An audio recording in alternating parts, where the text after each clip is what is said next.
Hey there!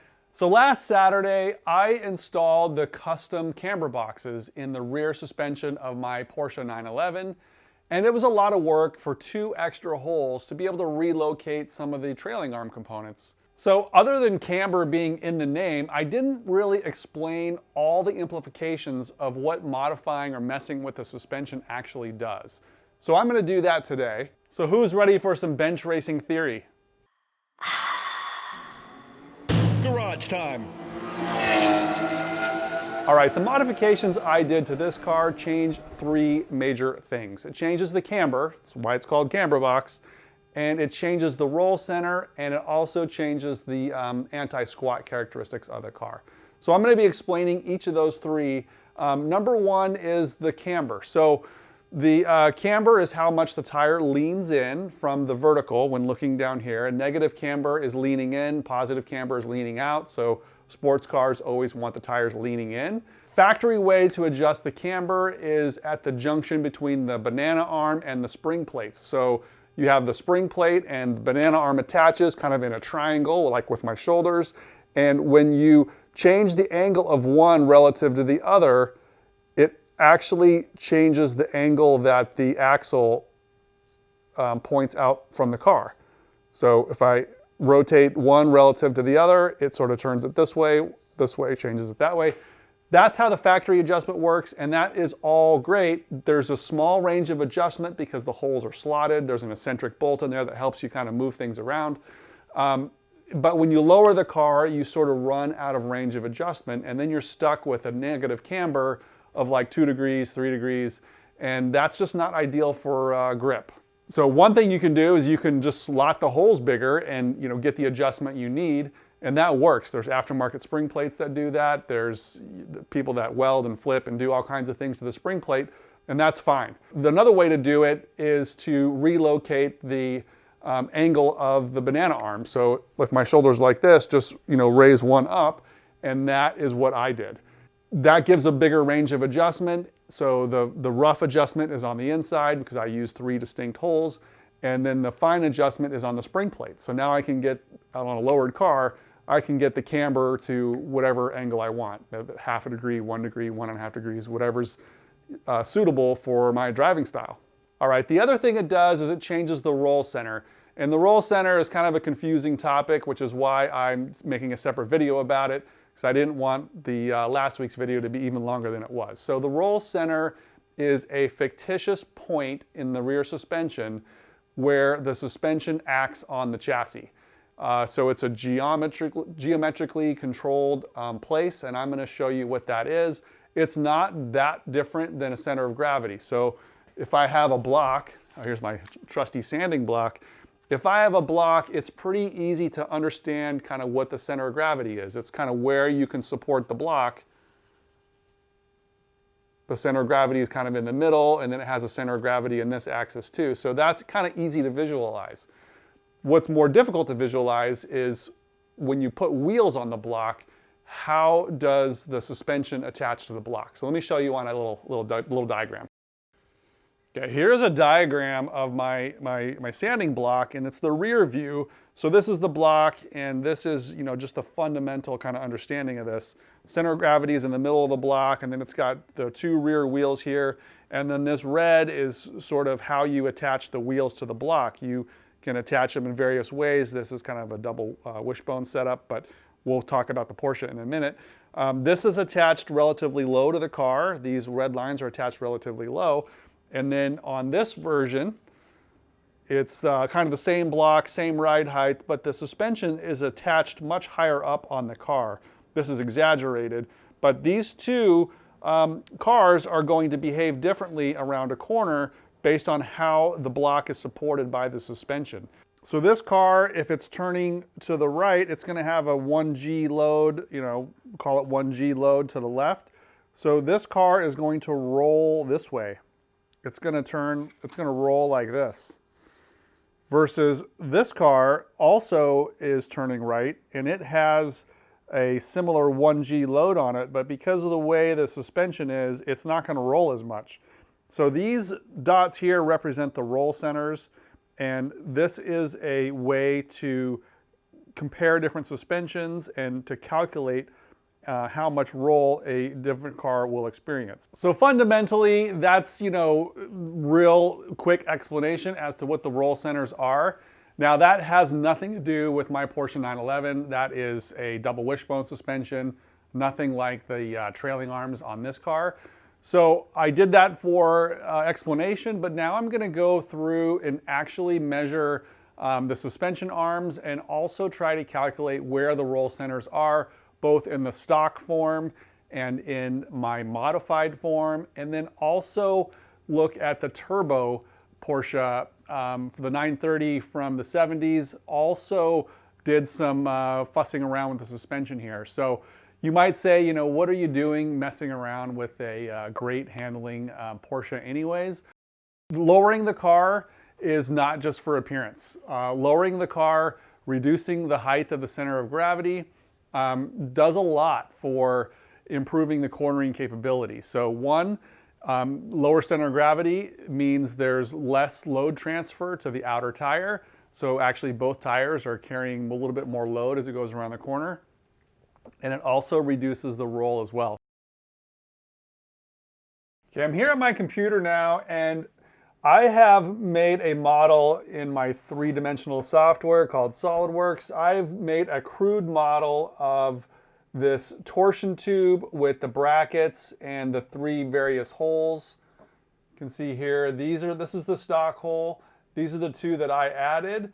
And then this is the hypothetical hole. This is what I think, I guess on the location here, but the turbo that I mentioned earlier, that car has a hole, instead of going up, it goes this way. And so I want to understand, what the effect of the roll center is on the turbo car versus the modification that I did. And I'll discuss all those different options. I did measure, sort of the rough lengths, the height of the hub relative to the center line. And this is sort of measured with a tape measure. So it's not perfectly accurate, but it is relatively close to what the actual measurements in the car are. So this is going to allow me to calculate where the roll centers are, and then this giant ball here in the background is sort of my estimation of what the center of gravity is. And this is hard to get. I don't know exactly what that is. I think I estimated it around 24 inches. But what I'm really after is the relative differences, and so that's what that's for. So to get the roll centers, it depends on the way that this triangle sort of hinges about this pivot point and this pivot point. That's where the bushings go. So these are the lines at which that thing pivots, okay? So there's the stock line, the middle hole, the upper hole, and then the turbo hole. And then where those lines sort of meet the plane of where the wheel contacts the road creates these intersection points. And then those lines, when they come down to the road area, they intersect along the center. Right here, these four dots, let me zoom in. These four dots represent the different roll centers. So the turbo roll center is the third from the bottom. This is the lower hole, this is the middle hole, this is the turbo, and then this is the upper hole. So let me show you in a different way where I can actually put some dimensions on it. Okay, I know these lines are probably confusing and a little bit messy, but I'll try to explain, what it is that I've done. This drawing here, this upper one, is showing the rear view of the car with the left wheel on it. It's at European ride height.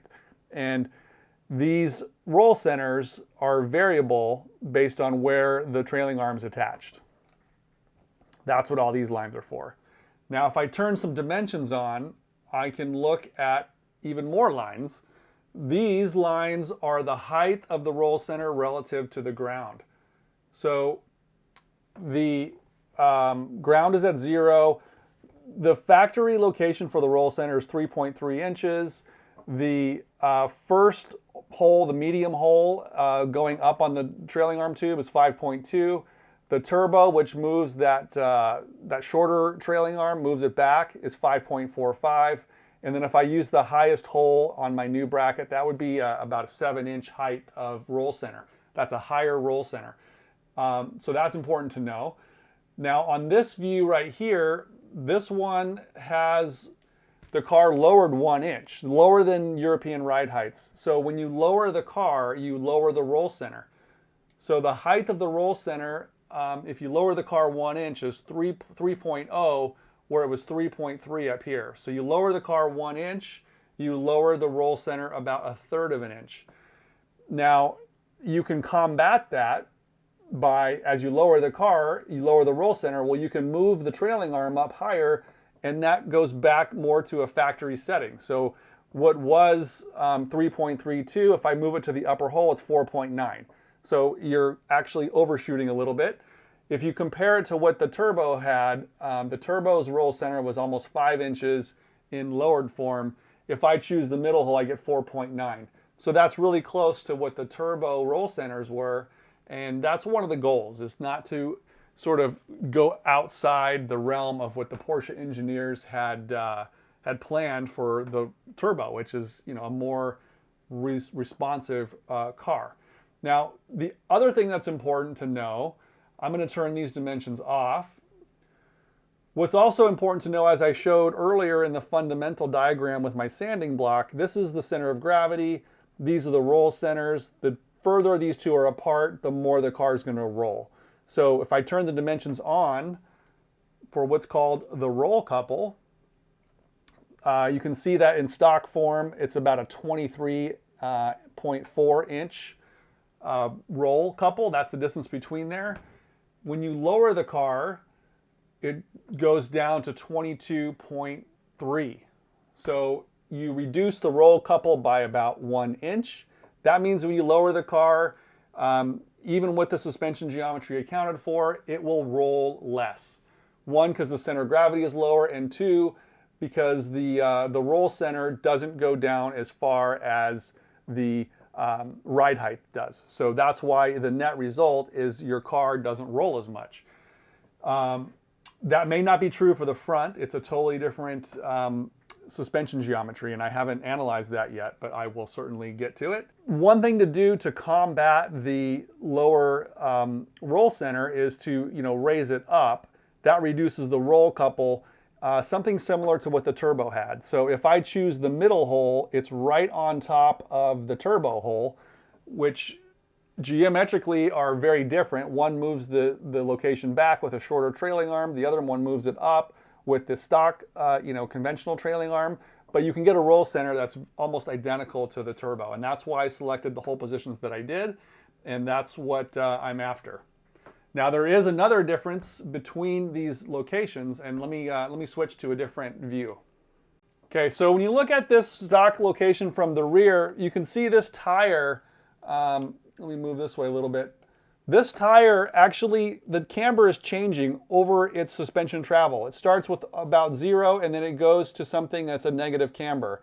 Now, that's good. As the car rolls, it's going to get additional camber due to the suspension geometry. And that camber gain is something that you need to pay attention to, because where this is attached is going to kind of change how quickly the camber goes from kind of a vertical location to kind of a leaned in location. So that was for the stock form. I'll play it again. Also, if you look from the top view, not only does the camber change in this direction, but it actually causes the toe end to change a little bit too. I'm not sure you're able to see that in the way this is showing it, but when it goes up, the toe end turns in. So that's just the way this technology is. I mean, this was created in the 60s, and that's what you get. You get a camber change and you get a toe end change. I'm not sure if it's easy to see on camera there, but that's something to pay attention to. If you look at this angle here, it's becoming more severe as the suspension articulates up. Okay, the wheel's bouncing up and down right now. It's going to show a plot of the angle of the wheel as a function of time. So you can see it's sort of alternating between almost -1 degrees and 2 degrees. These negative signs are flipped. It's leaning in more. That would actually be a negative camber. But you can see it varies between sort of, kind of 3 degrees of angle as it goes up and down its suspension travel. So I'm going to remember this plot, locate this in this uppermost hole, and then we'll look at this again and see if anything is dramatically different. Okay, here is the same analysis with this suspension arm attached to the uppermost hole. It'll be the most extreme. Probably not even going to use this hole, but for the purpose of understanding what's happening, you can kind of see how the suspension does the same thing. It gains camber as it articulates up, and it's also towing in as it goes up, just like it did before.